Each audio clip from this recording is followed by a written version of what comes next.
Hi, it's Dave. Welcome. Today, I'm joined by Gary Black. He is a longtime investor with a lot of experience in the asset management world. He's been prolific on Twitter under @GaryBlack00, or is it 00? I'm not sure, but 00. Okay, great. And I've been looking forward to having Gary on my show because I think he kind of gives the connection, the bridge for retail investors to understand what Wall Street and institutional investors are thinking. And Gary is free and generous to share his thoughts on Twitter. He's been a fantastic contributor to the Tesla community, and I've been learning a lot. So I want to welcome you, Gary, on the show. Thanks, Dave. Good to see you. Yeah, awesome. Fantastic. So we just heard Q1 blowout numbers, almost 185,000 vehicles. What's going through your head right now? Well, look, you got to look at relative to expectations. The street was looking for 172. So it's about a 7% beat. You got to kind of keep that number in mind. Tesla IR sends out a summary cheat sheet to the sell side and probably to their portfolio manager investors. And they were looking for consensus about 174. So either way, it's a big number. It's about a 6-7% beat, way above my estimate. I was at about 163. I know Troy Teslake, who's I think another great Twitter analyst, he was about a 165, and it seemed like most of the folks on Twitter were too low.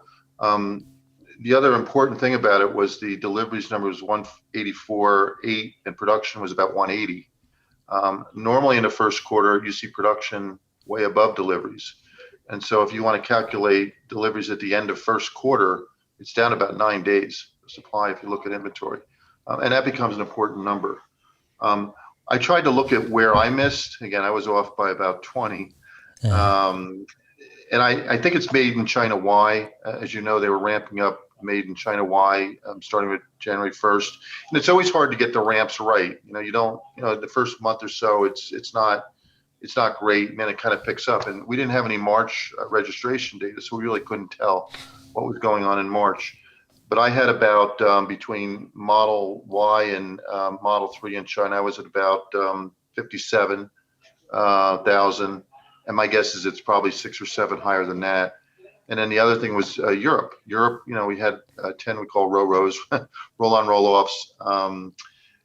And they come from both China and from Fremont, and we were looking for about 26,000 in Europe, and it may have been 32, 33. So I think those are the two things. We don't get a lot of detail on these interim numbers. We won't until we hear the actual earnings at the end of the month.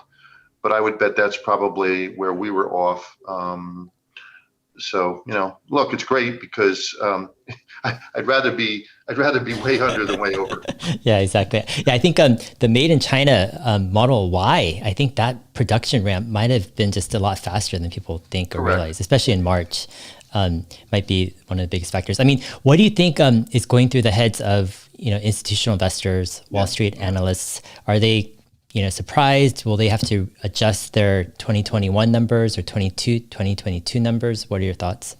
Yeah. Well, you know me, Dave. I'm always pretty conservative. People say I sandbag. I don't sandbag. I try to get it accurate, but I try to be conservative.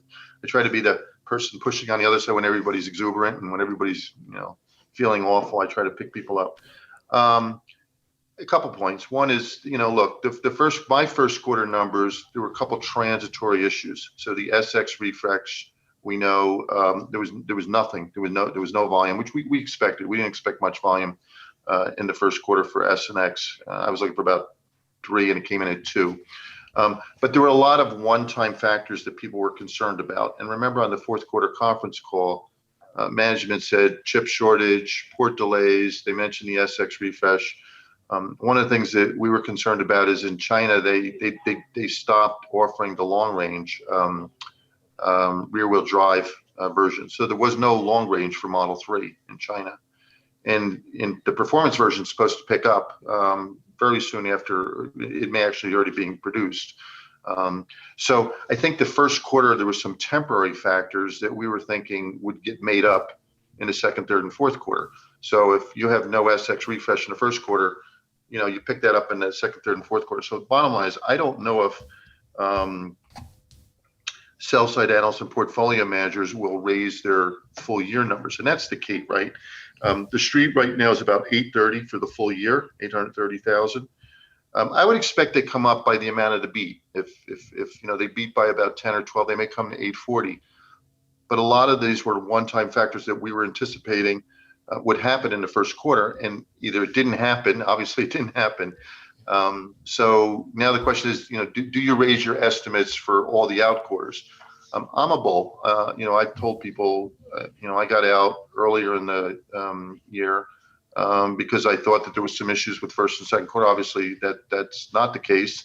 Stock also fell, though, remember, because inflation, and we have to talk about that because that's the other thing we have to think about on Monday, because we got the employment numbers today, and they were blowout numbers as well. So we have to come back to that. So bottom line is, I do think you'll see some estimates go up. Remember, the sell side is kind of cautious on Tesla. But at the end of the day, if the full year numbers go from 830 to say 840 or 850 or even 900, you're going to see people take their estimates up for the year, and that's what drives the stock price. People don't, move their price targets around, and portfolio managers don't get in and out on a quarter. But if they feel this is a secular beat and there's a secular change going on, maybe there's a lot more EV adoption going on, then they'll take their numbers up, for the full year and in the out years. And that's what you want to see if you think the stock price should move materially higher. Mm-hmm. You tweeted that you expect, 3 Gordons, or each Gordon is about $20 each, so $60, or about a 10% pop. What goes through your mind when you're thinking 10% pop? I mean, yeah. How do you think about that? Okay, so look, they beat by about 7%, so that's kind of a starting point. The inflation numbers were not inflation, but the employment numbers, the non-farm payrolls were very strong. They came in at 916. The street was looking for 650 in new payrolls. And you saw the 10-year Treasury yield, Treasury market was open today, jump about 5 basis points to 172. And as we've talked about, and I would argue it's the reason all growth stocks have been getting trashed so far in the first quarter. When interest rates go up, long-term interest rates go up, long duration growth stocks are that, and it's mathematical. And if you think about a PE of 50, the denominator when you're calculating it, it's 1 over R minus G, and R is the interest rate, it's the cost of capital. When that rate goes up, okay, so let's suppose that denominator, which a 50 multiple means denominator is 2%. If that denominator goes to 2.5%, because interest rates go up 50 basis points, that PE is falling to 40, okay? And so a lot of people are worried that inflation is going to get out of control and the Fed's going to have to clamp down. And then, 10-year rates are going to zoom much higher. If it stops at 2%, nobody's going to care. But today's employment number it's a great number from a GDP standpoint, but it's a bad number from an inflation standpoint. So come Monday morning, as we've been seeing for most mornings, you'll see interest rates up, probably a good 5, maybe 10 basis points. And so that's going to be the competing pressure on all growth stocks, not just Tesla, but if you own Shopify or you own Zoom, anything with what we call long duration, where all the cash flows are on the tail. That seems to be the issue so far this year, that people are taking money out of long duration growth stocks. So back to your question about portfolio managers, at the end of the day, they're going to come in and they're going to see about a 7% beat, but they're also going to see on the other side, inflation looks like it's worse, and therefore interest rates are going up, and therefore the discount rate you use to come up with a PE on Tesla is going to be less. You got to kind of put together. I still think you're going to see 3 Gordons on Monday. I think Gordon, for people who don't know, is Gordon Johnson's old price target at 20. Now he's at 67. He's still low on the street. And I made a joke that he was the only one who got close on this number. He had 188,000. So he will probably take his price target down because they missed according to him. So I hope he goes back to $20. Then we can have Gordon's equal $20 again. That would be quite fun. Yeah, I was thinking on Gordon's price or his Q1 estimate. I'm thinking that was a joke or something. He just probably gave some high number, and then Tesla actually reached it almost. I used to be a sell-side analyst. Look, and if you're and look, this is tricks of the trade. When you're long a stock or you have a buy on a stock, you want to keep your estimates low because you want to show a beat. When you go out to the sales force the next morning and you want to report what happened with earnings or deliveries, you want to say they beat your estimate. And look, nowadays people are smart enough to know there's consensus estimates and you can figure out what they are.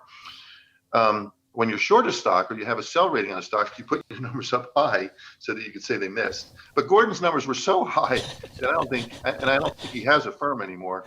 I'm not sure how he's going to position this to his clients, whatever it is, come Monday morning, because his price target is 67. I'm sure he will position it as being negative in some way. Yeah. But for the average analyst who's got let's say a buy on the stock, they're going to come in, explain to their sales team they beat across the board. They beat even though the volumes had no SX refresh in there. One, two, they're going to have to say they only have 9 days of inventory, which is very low, which means you've got a lot of demand that's going into the second quarter. You don't have a lot of inventory to supply it. And one of the concerns I had going into the delivery numbers was the second quarter numbers were way high, in my opinion. They were at 199. And I'm at about 175 because I figured, any of these issues that were going on, like the SS refresh, no long range offered in China, they will be resolved in the second quarter. So I was higher. I think what will drive the stock price is whether the street takes up estimates for the full year. Okay. And so you've got what's called a 12,000 beat for the first quarter. Does that carry through the end of the year? Probably. But do they go further and say, okay, now we've got the Biden EV credit going in? We could talk about that if you want. That'll increase demand in the second half. And secularly, is EV adoption growing much quicker than we thought? And I would argue it probably is. I mean, EVs are the trend. It's the big thing. And you got a lot of talking about it in the media. Our forecast was based on an EV adoption rate this year of about 4.8%, up from 3% last year. And when I talk about EV, I talk about battery EVs, not the plug-in types or not the hybrid types. That number could be 6 or 7%. And if that's the case, Tesla, who owns about 23% share of that EV, will be a beneficiary. And this is the debate I get in with the bears all the time. And I talk to some of them. Their view is, as competitors come in with really good new EVs, and people talk about the Mustang Mach-E, it's going to take share from Tesla. And my view is, I don't agree, because I think what happens is people decide they're going to buy an EV and they go to the Ford dealer, they go to the Audi dealer, they go to the Volkswagen dealer, and they get interested. Then they start doing some research and they start, getting online. They see that Tesla performance 0 to 60 is faster. Tesla battery range is better.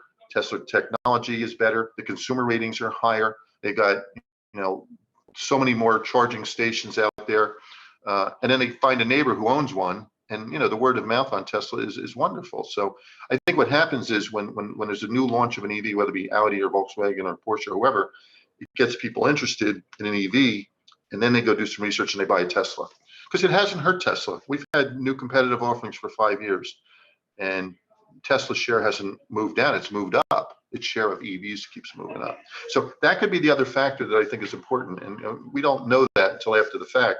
But I would bet you between all the media talking about EVs, if Biden gets his bill passed, that will definitely accelerate EV adoption. Europe, they've already got incentives in place to buy EVs.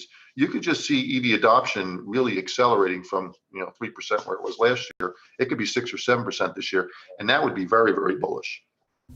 I'm curious, how do you look at long-term interest rates going forward? I mean, let's say in 2021, do you have some type of probabilities in your mind of a certain percent chance that this goes above 2%?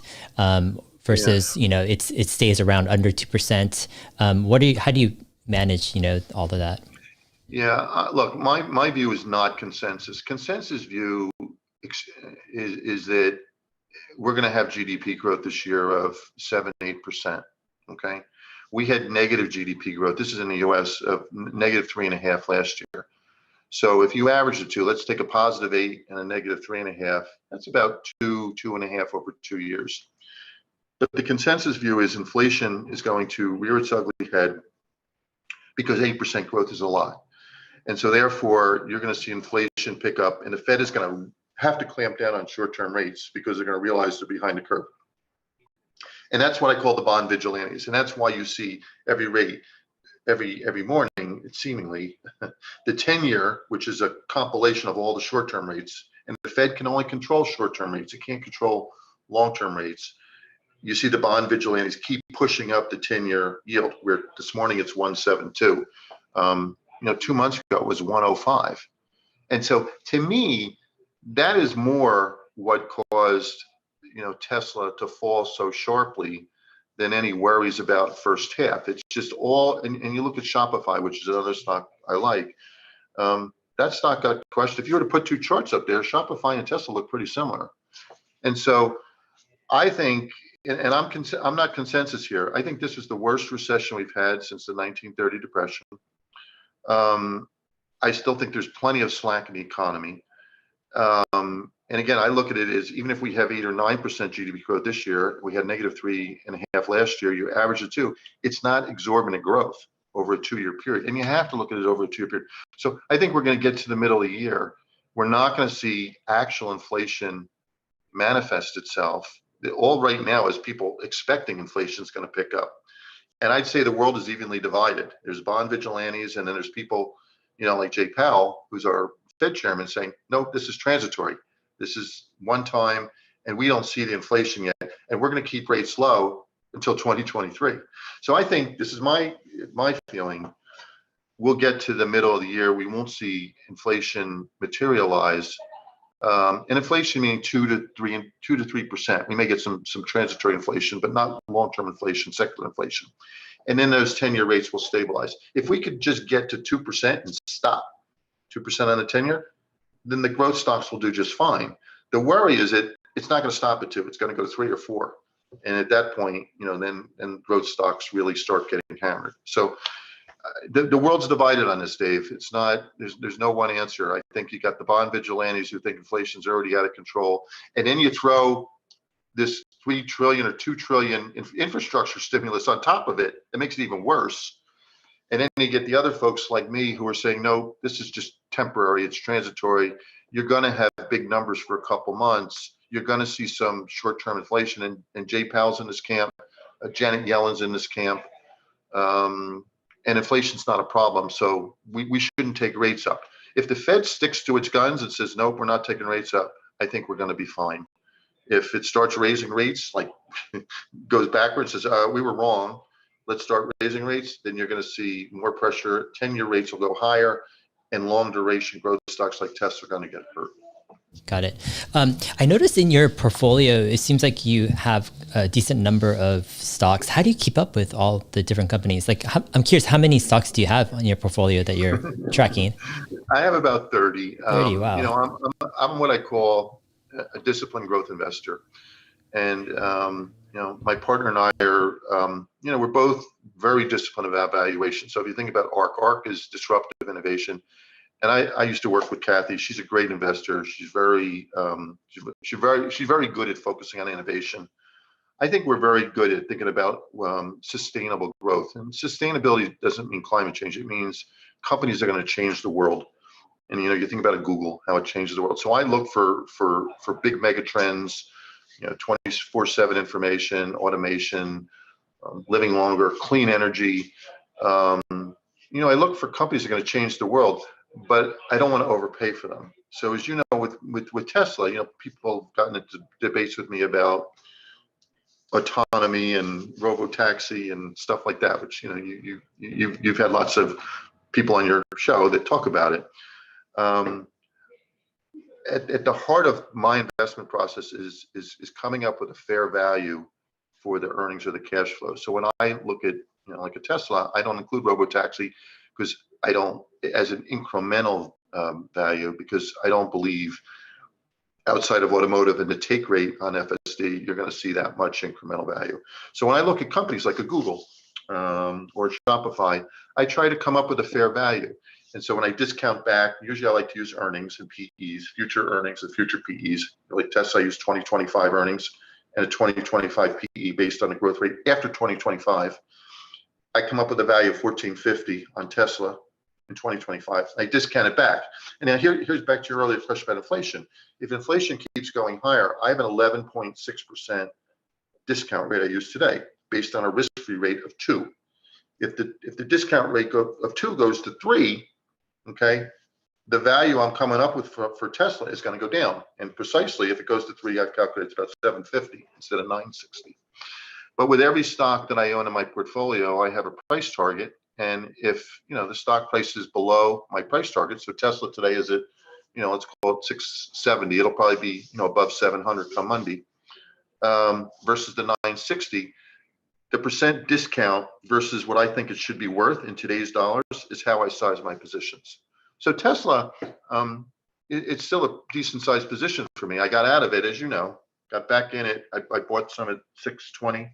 And then I doubled it at 570. So I still have a decent sized Tesla position, contrary to what some people think. And I do routinely sell calls against it. It's something that when I make a mistake, and I do make mistakes, obviously, I'll just roll them to the following week, because usually you don't get 2 consecutive weeks of Tesla going through the roof. Yeah. And usually I wait till Mondays to sell calls, because Tesla seems to go up on Mondays for some reason.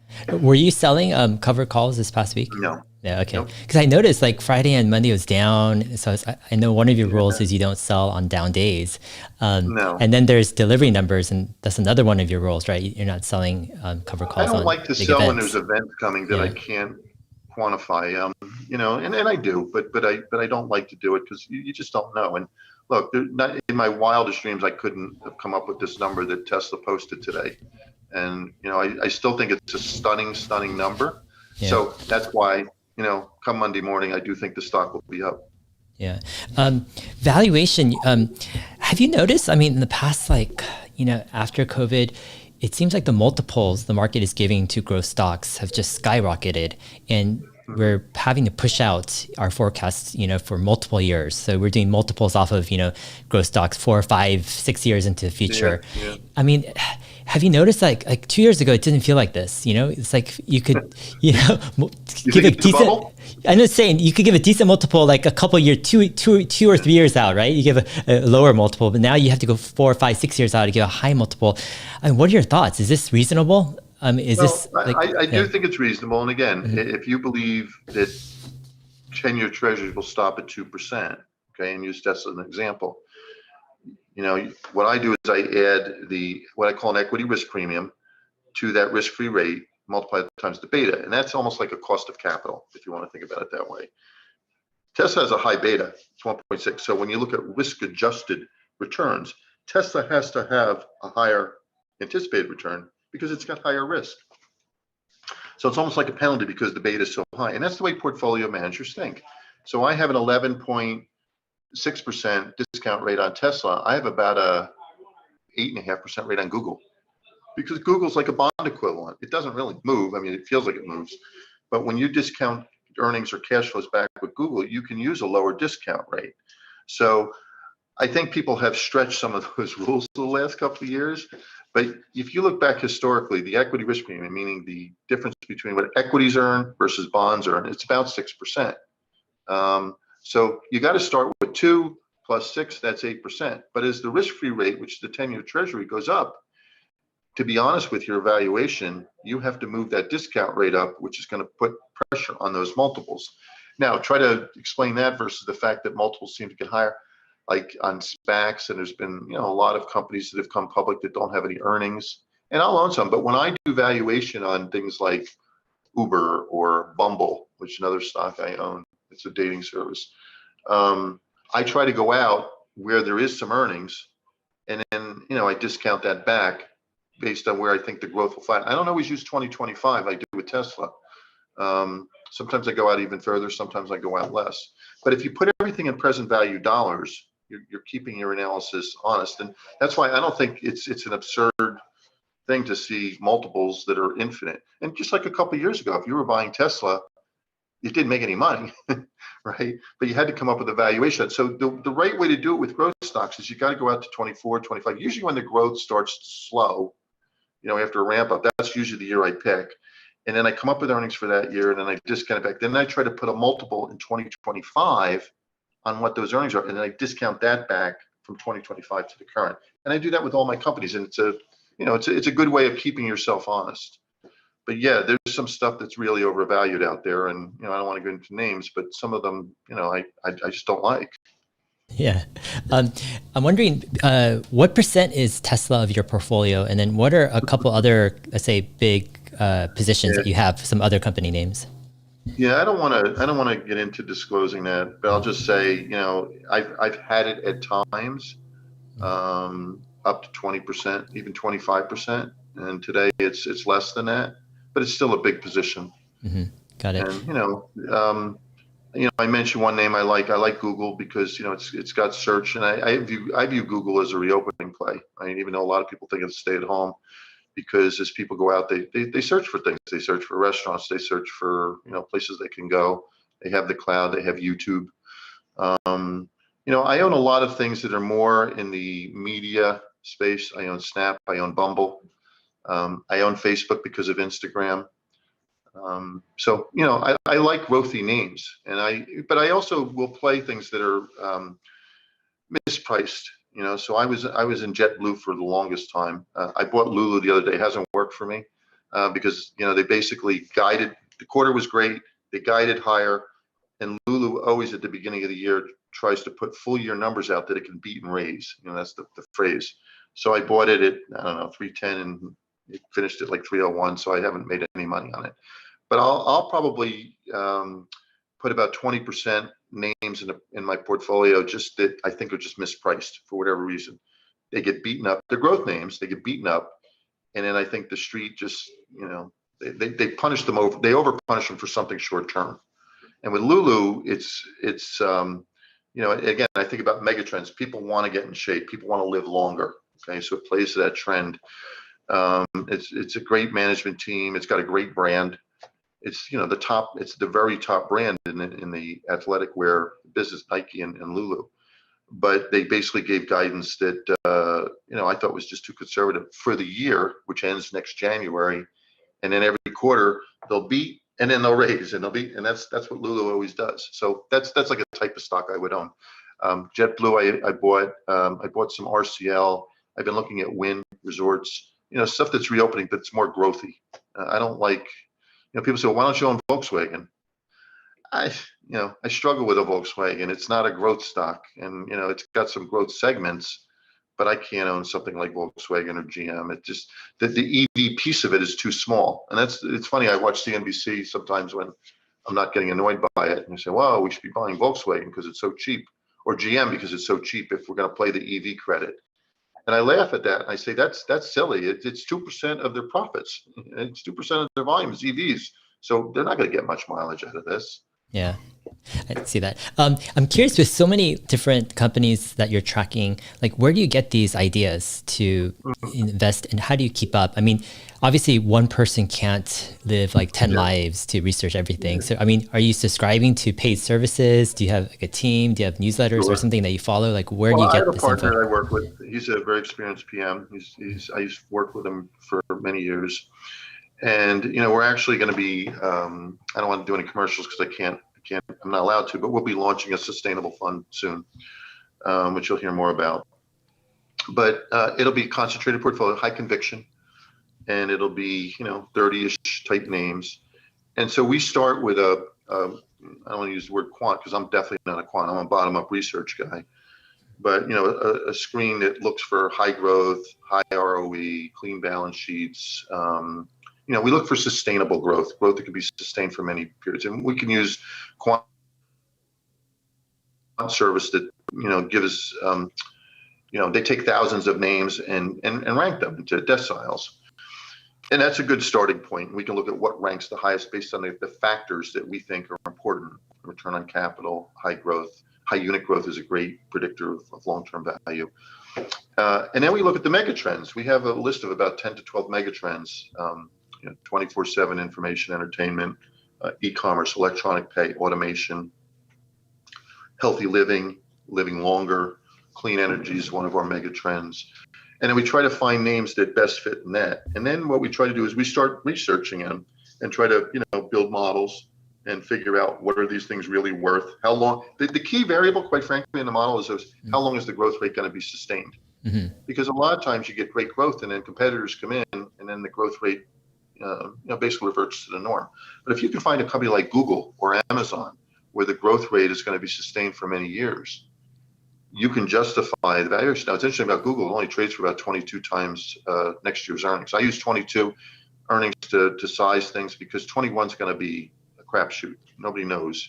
How do you put a 21 earnings multiple on a movie theater or JetBlue? You can't, because a lot of things still aren't open. Or RCL, which is Royal Caribbean, you can't do it because they're not even sailing today.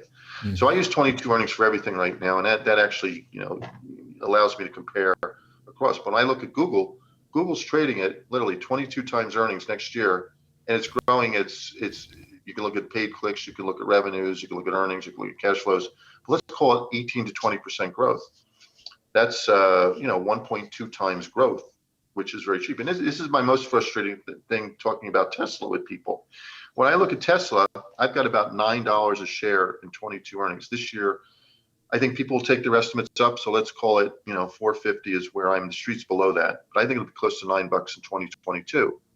At 670, it's trading at 75 times earnings, but it's growing its volumes at 50%, which means it's got to be growing its earnings faster than that. So where are you going to find in the mega cap space something that grows at 50% plus? You're not, okay? And we're going to find something that grows at enough to justify the multiple. It literally grows into its multiple, because once you get to say 2025, I've got $29 in earnings. That's 20 times. That's where the S&P trades, And so that's kind of the way I think about the world. I look for sustainable growth. I want to be valuation disciplined. And then, I try to keep it conservative. I try not to, get crazy about valuations. And that's why I know people get frustrated and they say, well, you should be including robotaxi at, twice 2x what you count automotive. Well, I don't see that. So Sure. I try to stay. Twitter follower of Giulio says he wants to know if you could share your average annual return. If you can't disclose that, I'm just curious, do you have a target kind of annual return you're trying to shooting for? I look for stocks that can, and I think Kathy has a similar target, or Ron Barron has a similar, but most growth investors look for target. You want the stock to double in 5 years. And if you figure out that, well, that's about a 15% return. So I'm not trying to shoot the lights out. I want conservative growth, disciplined growth. So if the portfolio can double in the next 5 years, I think we'd be doing a great job. Given that the S&P generally is about 6 points above risk-free rates. So if you believe treasuries are going to be 2, and you think the S&P is going to be 6 above it, that's 8. So we get about double what what the S&P is. And the other thing you got to look at when you're looking at fund managers, you got to look at risk-adjusted returns. Because if somebody has, just think about it, you have a portfolio of stocks that have a beta of 2, okay? You're going to have huge upside, but you're going to have huge downside. And so I always try to keep my beta, overall portfolio beta, closer to 1-ish, but, with a Tesla at 1.6, I would have to have something to offset. So I never get that low, but, maybe 1.2, because I want it to be a lower risk growth portfolio. To me, that's what I like owning. I like owning lower risk growth stocks. And Makes Tesla sense. is, I wouldn't say it's the most volatile of the stocks I own. I think Shopify is probably more volatile, but it's up there, and 1.6 is a big beta for a mega cap stock. Yeah, definitely. I follow Shopify and Tesla. They have amazingly similar, movement sometimes with their stock price. It's a great company. Yeah. It's a wonderful company. They don't make money. They have a huge market cap. But I usually with stocks like that, unlike Tesla, and I have a lot of confidence in Tesla, I keep the position size pretty low. Tesla, like I said, I've had it up as high as 20-25%. Makes sense. It's not that high now. I want to go back to the delivery number. So I'm going to throw out something. I want you to poke some holes in it. So, Sure. When Tesla was, everyone in the Tesla community, most people were expecting, 160 to 165, maybe 170 deliveries. And I was thinking, hey, maybe Tesla hits 800, 850 deliveries for 2021. I try to be conservative as well. But when Tesla knocks it out of the ballpark with 185,000 deliveries, right? And this is without refreshed Model S and X, without Berlin, and Austin Without coming a on. long range Model 3 in China. Exactly. And Model Y in Shanghai is still ramping. It's not even fully ramped at all. So when I look at this, it's almost 200,000 in a quarter. I mean, yeah, right? So how is Tesla not going to deliver at least 900,000 vehicles in 2021? They might. And look, I want to review things. Not that the company gave you that much information, but we'll get probably in a couple of weeks, we'll start getting March registration data from around the world. I mean, even now you'll start getting some. You're right. If you look at capacity, take the fourth quarter release, they were, I think, 990 was their stated capacity.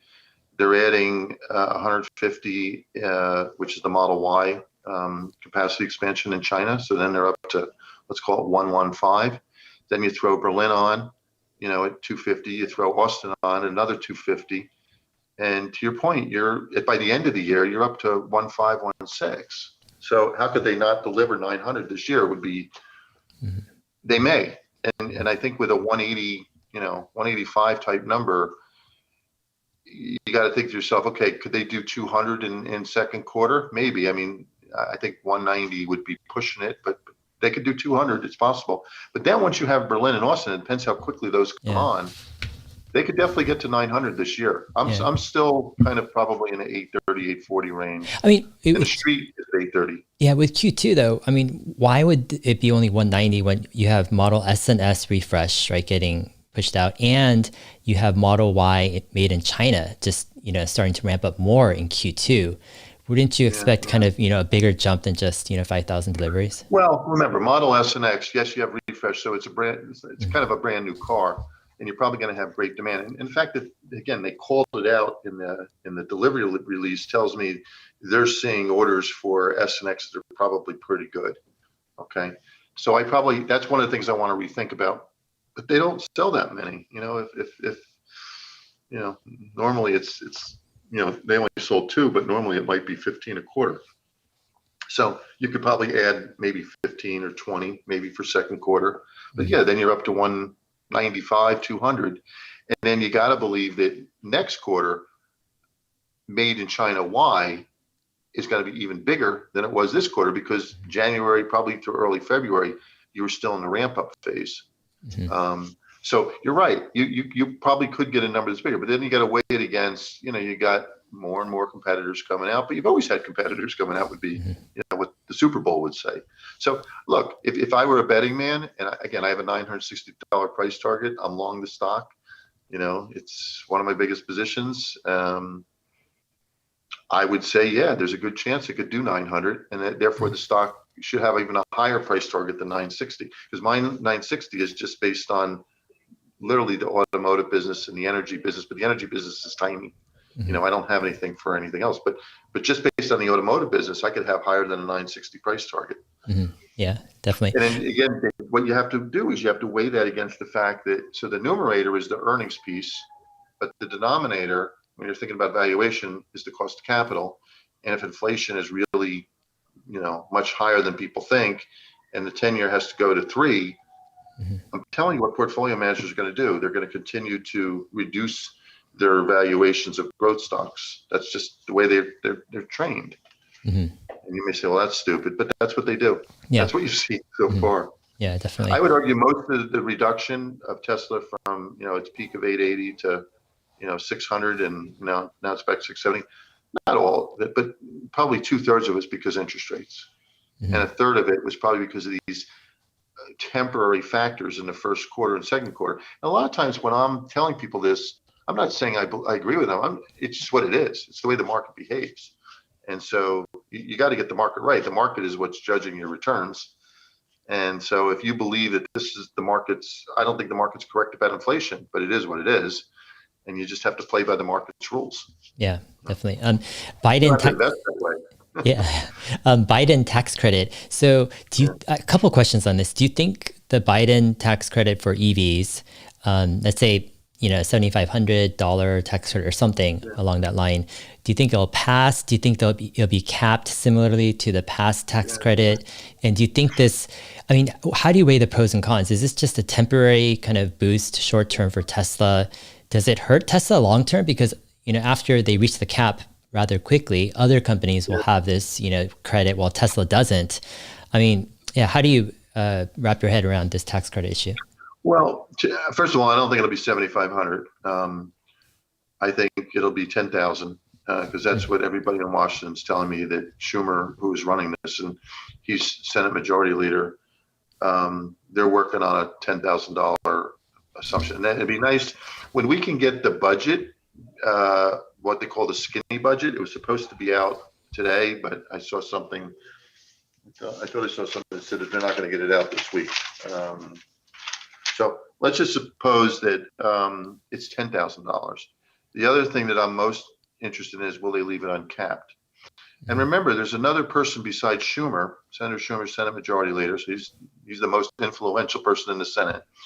And don't worry about the House, because the House, the Dems have a big advantage. They can get through anything in the House. The Senate is tricky because they only have 50 votes and they can't lose one.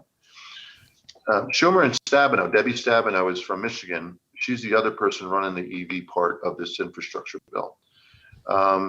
That's important because Michigan's home of General Motors.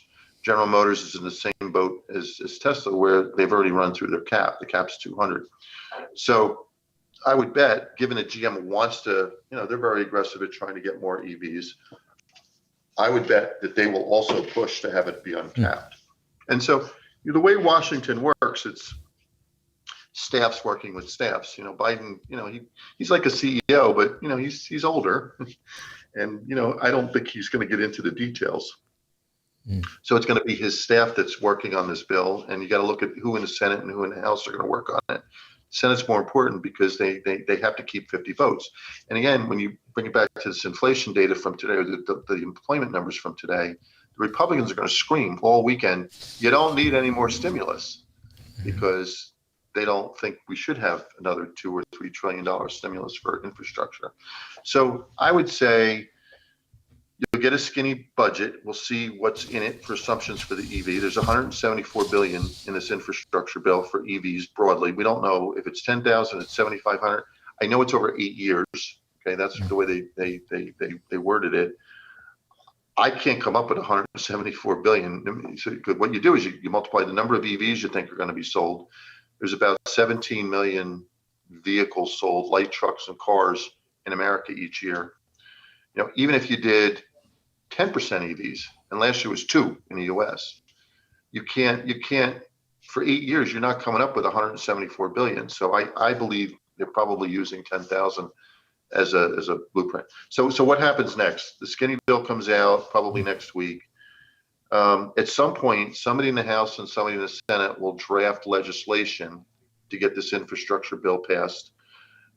And both of them will have different bills because they operate kind of independently.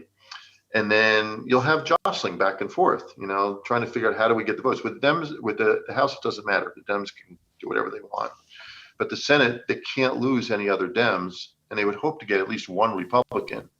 But most of these pieces of legislation, you see, as the Republicans stick together. So at the end of the day, I think you'll get some vote. Pelosi has said July 4th in the House. The Senate usually goes after the House, so let's call it middle of July. And then they have what they call reconciliation, where they reconcile bills, because it can only be one bill, one new law. And I think handicap, because they have 50 Dems and they have, the Vice President makes the tiebreaker vote, I think they'll get it passed, and I think you'll have a $10,000 EV credit, and it'll be uncapped. And that'll be huge. And so here's the big thing. Is it retroactive or not? Because I don't think it's really affected people's buying behavior. I've said that all along. I don't think people really pay attention to that type of news that much. I mean, most people do not watch CNBC, and most people definitely do not watch, political shows. I think as long as, it doesn't affect second quarter, because people are thinking, wow, if I buy an EV in third quarter, then at least I'll get this EV credit. then I don't think it really impacts second quarter, but it'll be made up, right? So again, don't look at quarter to quarter, look at the full year numbers. If they pass an EV credit, let's say middle of July, it'll really stimulate demand in the third and fourth quarter. It's like a price cut. And this is what people don't understand. I mean, you understand this, but a lot of bears don't understand this. And even a lot of media folks don't understand this. That'll be $10,000 that, or even $7,500 that Tesla doesn't get today. So you're basically putting them on even footing with everybody else. And that'll be huge for Tesla. So if you told me tomorrow that, you had a little, secret person in the Congress and you knew that this was going to actually get passed and it was $10,000 and you thought it was over 50% probability, you would raise your number up to whatever the capacity is this year. If it's Exactly. a million, whatever the number is. If it's uncapped, like that's crazy because, I'm looking at the major parties. So it's GM and it's Ford, it's Tesla. Are there any other big parties that are going to be lobbying for this? I mean, what I've heard is Biden is probably going to limit it to U.S. made autos. So if Toyota has a plant in the U.S. or Volkswagen has a plant in the U.S., that'll count. Yeah. But if you're bringing it in from another country, it doesn't count. So yeah, all the auto manufacturers in the U.S. have a voice, but it's GM, then Ford, Chrysler. Tesla's up there now, and it's important because they're a big beneficiary of what Biden wants to do. I actually joked. I said, if Tesla were smart, they'd get Biden or the White House, some Model X that they could drive around and just give it to him. And Biden, but somebody says, yeah, but he's going to get his head stuck on one of the doors, the Falcon doors as they go up. So that would not be a good thing. Yeah, Model Y. Model Y, you can get in and out of it. But no, I think we're going to hear a lot more about it, and the more people hear about it, the more I think people get excited about it. But you are going to have the Republicans that are going to piss all over it. They're going to say, look, we've got enough stimulus. You're putting all kinds of junk in this bill. I mean, the 174 billion was for EVs, and it's 2.25 trillion. I think roads and bridges were about 250, and then there's all this other stuff, right? And so the Republicans are basically saying you don't need all this stuff, and they're already saying that. You'll hear it all weekend on the news shows. But I think at the end of the day, they will trim it back. But EVs is something that Biden, it's near and dear to his heart. When he got elected, he talked about 4 big initiatives. And it was COVID, it was getting the economy up and running, it was racial inequality, and it was clean energy. And that's something that, he feels that's his signature. And so he's not going to let go of that. He's just going to keep pushing. And if he pushes it till the end of the day and lets other things slide, that's fine. But that EV credit is going to stay in there. The question is, will it be uncapped? I don't care if it's 7,500 or 10,000 to me. Keep it in at 7,500. That could be something that they compromise on to get the number down.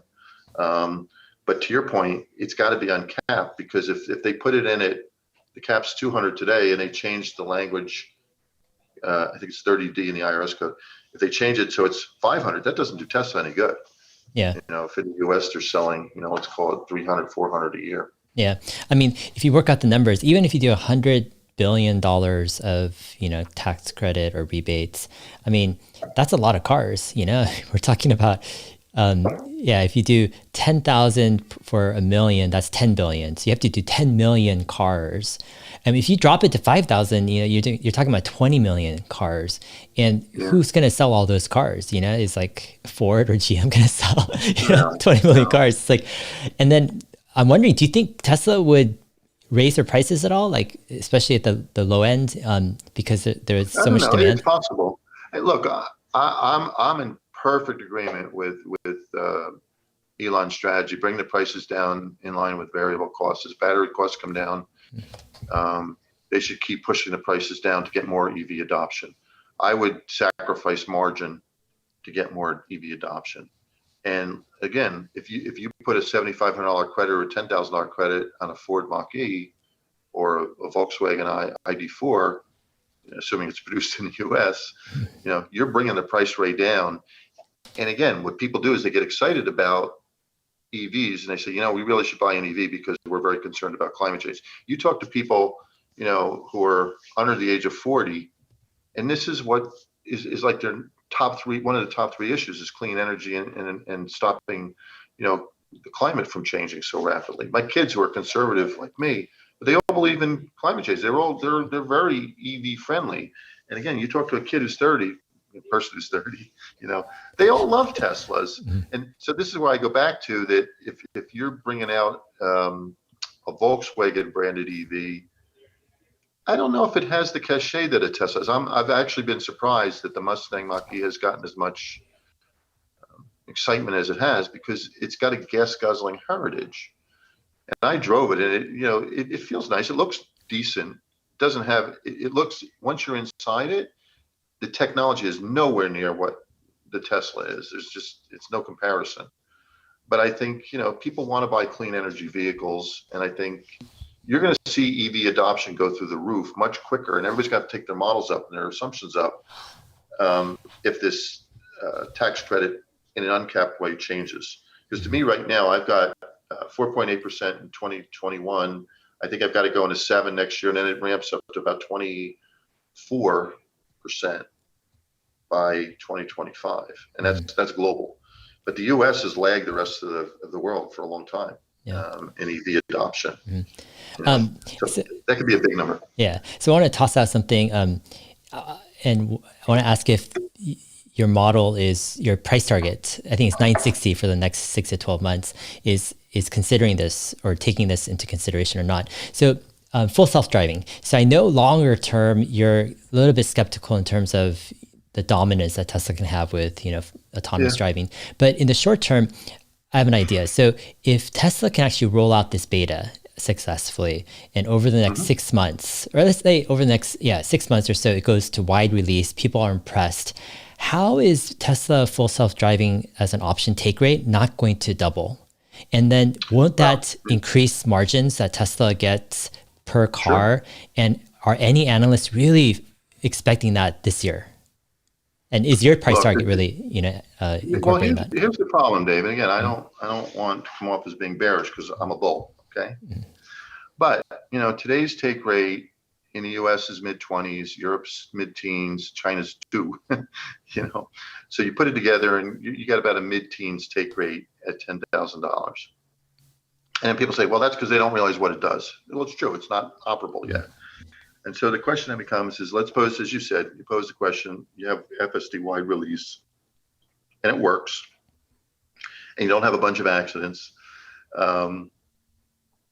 At $10,000, and again, this is my view, and I could be totally wrong. I view FSD as another reason to buy a Tesla. Okay, just like the battery is longer range, the 0 to 60 is quicker, the look and feel inside is very high tech compared to any other EV you get into, even the Taycan. So if you have FSD that's actually working, and people say, you know what, they're getting pretty close, where I can just let the car drive itself. It's not there yet because it won't be, right? Maybe at the end of the year. To me, if I can buy an option for $10,000 so I can curl up in the backseat of the car and tell the car where to go, is it worth $10,000 to the average person? Not me, but to the average person?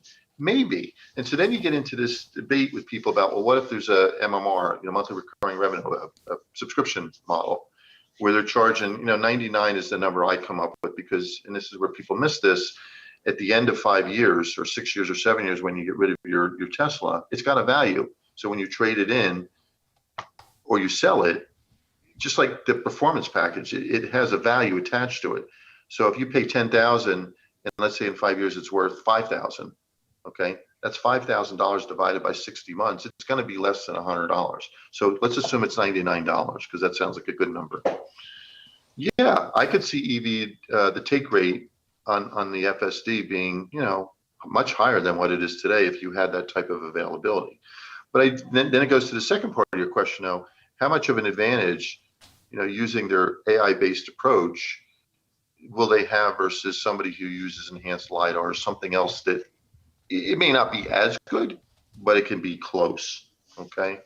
And that's where I get into, debates with people that the add-on, the option itself to the EV shouldn't be worth more than the EV itself, But that's what a lot of people, including ARC, is doing. ARC is putting a value on robo-taxi because they assume it's going to be so good that you could have a robo-taxi network and you get a piece of it. That they think that's worth more than the EV. I just can't get there. So, but I would say for people like me in the street who have models, I have a line for take rate times $10,000. And to me, at $10,000 versus $99 for 5 years, it's roughly about the same. Yeah, you could assume a much higher take rate if it works really well, and it gets accorded in a level 4 autonomy rating by the government. That's not going to be an easy fix, right? You're gonna have to work at that. So I think when Elon says it'll be ready by the end of the year, he's probably right. But that doesn't mean that the government's going to allow them to, do what Phoenix, Arizona has done with Waymo. Where they kind of let people drive by them without driving. Yeah. I just don't know if you're going to get there. Yeah. Several people on Twitter asked me to ask you about Waymo, if you have any thoughts. I think today news came out that Waymo's CEO has stepped down after 5 years on the job. Do you have any speculative thoughts on this? Is this a worrisome sign for Waymo, or are they fine? Are they even a threat to Tesla? What are your thoughts? I don't think Waymo's a threat. I think the other new EV makers that are coming up with their own FSD-like systems are the threat. I don't view Waymo as being a threat because it's one market. If they were a threat, they would have expanded from. I don't know if you've ever been to Phoenix. I used to live in Scottsdale, but it's a grid, and it's flat, and it's like it's like a perfect square almost. And in Chandler, which is where Waymo is, and it's Tempe, Chandler, Ahwatukee, that area, it's very, very flat and very, very easy to drive around. If you start having like the rest of Phoenix, which there's some mountains, there's mountains up in Scottsdale and stuff, and the roads curve. I don't know if it's going to work as well. And it's also relatively suburban where they are. They're not in downtown Phoenix. So what's interesting to me is they've been testing this using this for a couple of years, but it really hasn't been expanded even into the rest of Phoenix. So I don't think they're a threat. I think, I do worry about Google, and, Baidu is obviously big in China, and, you'll see some autonomous driving that is probably really, really good, but I don't think it's going to be Waymo as the biggest threat. Okay. Video Rama from the live stream is asking who is in second place if it's not Waymo? Do you have any ideas? Yeah, I don't know. I mean, I can't give you, you'd probably have to ask somebody who's got more of a technical background who, looks at this stuff every day, but I wouldn't be able to tell you who's second place. Okay. David Lim on the live stream says, do you guys think demand is being impacted negatively for people after the U.S. announces its EV tax credit? So yeah, in Q2, we've got this limbo phase, right? Before any tax credit is passed. Do you have any ideas of a timeline? Do you think it can be passed before the end of Q2, or do you think it's negotiations that are going to extend? Q2, but I don't think it's being impacted. Obviously, the first quarter numbers were not impacted. Everybody's reporting record demand, not record, but very high demand for first quarter. So I don't think there's any impact currently because of the EV. I think if you need a car, you need a car, right? People buy cars when the other one gives out and they want to turn it in. I don't think it's going to cause people to necessarily, say, I'm going to wait till third quarter. And you don't know. It may be done retroactively. It's never been done like that before. Washington, usually they don't like to give money retroactively. But it's different. The other thing that's interesting is the rebate versus the credit. That could be huge too. And Biden has talked about it in both terms. He's talked about it as a rebate. And that would mean that, at the point of purchase, you get the reduction, and then the manufacturer is sending in they're giving you the rebate and they're getting reimbursed by the government. That could be very interesting if it's a rebate, because then it really does feel like a price cut. Where when it's a tax credit, you don't always think about it when you're buying a car. You don't get it right away. You're paying full price. That's another reason why I don't believe that it's impacting volumes today.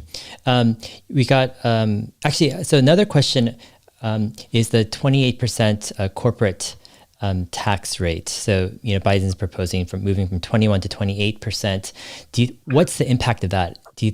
How do you wrap your head around that? We would have to take it up in our models. I use 20% as a tax rate for Tesla right now. which is a blended tax rate around the world. If it goes from 21 to 28, you'd have to, the person who does the models will have to also take the tax rate up for Tesla, just to be honest. So yeah, that would affect it.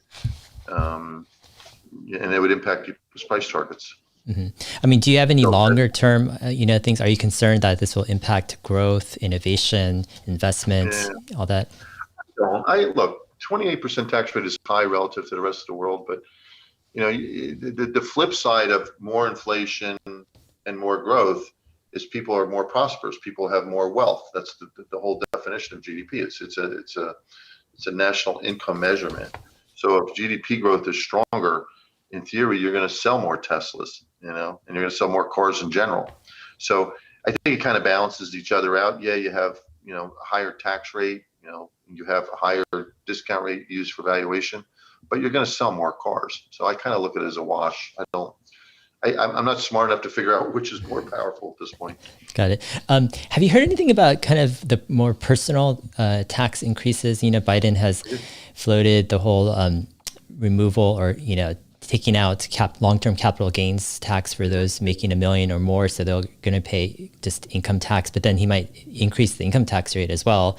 Do you think that will be part of this infrastructure bill, or do you think that's a separate issue? Well, the way it's supposed to work is this was the $2 trillion of, traditional infrastructure projects. That's what this 2.3 trillion that he announced the other day. This is being called infrastructure part 1. Infrastructure part 2 will be the social part. It'll be elderly care, child care, health care, as he calls it, social infrastructure. The first part is supposed to be paid with the corporate tax increase going from 21 to 28. The second part is supposed to be paid with increases in personal tax rates. I see. And it's not going to be $1 million. The threshold, unfortunately, is going to be lower than that. And what he has said is 400,000 is the threshold. I think for single, 500,000 if you're married. You're going to have a higher, probably the marginal tax rate will be, put higher for wealthy people, get close to 40%. And you're right. You probably will see, some sort of scale on capital gains. It's not going to be, 20%. It's going to be maybe 30%. It'll be higher. It won't be as high as the regular tax rate, the regular individual rate, but it's definitely going higher. There's no question in my mind. And look, we knew that by electing Biden, he was going to do that. Yeah. So the scale, like the 30%, I mean, would that go for people like based on income? Like as you get higher income, got it. And at a certain certain income rate, you would just be taxed at income rate taxes. Yeah. Right? And look, Dave, we don't know any of the details yet. Even the 174 billion that's in the called infrastructure 1 budget, as we talked about before, we don't know the detail behind it. And so that's point 1. Point 2, when you're in reconciliation trying to get the House and the Senate to agree, and you're trying to get Republicans, at least one Republican, to vote for it so you can call it bipartisan, there's going to be compromises here and there. So I don't have a crystal ball to tell you, where the corporate tax rate is going to end up. My guess is it'll be less than 28. And I don't have a crystal ball to tell you where the regular tax rates will be, the income threshold, or where the capital gains rates. It's got to be higher than we're just today. Got it. I mean, do you think this part 2, the social infrastructure, bill, do you think that's going to happen this year, or is it getting pushed out to next year? Yeah, that's a great question. I think part 1 will happen. And then you're in the point where you're going to have the Republicans and maybe even some Democrats saying we have enough stimulus. Because if you start getting really tremendous growth this year, let's say numbers above 10%, and if you start seeing inflation start roaring up, people are going to say, let's pull the stimulus back. Because that's the way you got to think about it. You got fiscal stimulus, you got monetary stimulus. Monetary stimulus is keeping interest rates at 0. You got that. Fiscal stimulus is, raising government spending and offsetting it partly with taxes, which is one of the things that I think is positive, right? You don't have as much stimulus when you're raising taxes at the same rate. You're raising government spending, but you're also raising taxes. I don't think once you get this done, this infrastructure 1 bill done, I would be shocked if they get the infrastructure 2 bill, which would be the social infrastructure, done this year. I would be shocked. Interesting. Might be a good Wrap time it up. Maybe to. one more question. Yeah, it might be a good time to sell Okay, some we long-term do. capital gains talk. So Gary, I want to actually thank you for taking the time out, being generous and sharing, and also just what you do on Twitter and the Tesla community. Always just generously sharing your knowledge and being generous with others. It's been fantastic. I love the conversation, the dialogue. I'm sure the whole community does. So wanted to share my appreciation and wish you the best weekend. Do you have any other kind of last thoughts or ideas or things you want to share? No, thank you for all you do, Dave. I think you add tremendous value to the Twitter community yourself. And thank you to all, your followers and my followers for being supportive. I think Monday will be very interesting. I think it's going to be, this, great fundamentals. EV adoption must be going higher, versus interest rates are going higher. So, you got the numerator going up, you got the denominator going up. And I think, look, 3 Gordons is what I hope we see on Monday. All right. 3 Gordons. All right. See you, Gary. See you. Take care. All right. Take care. Bye. Bye.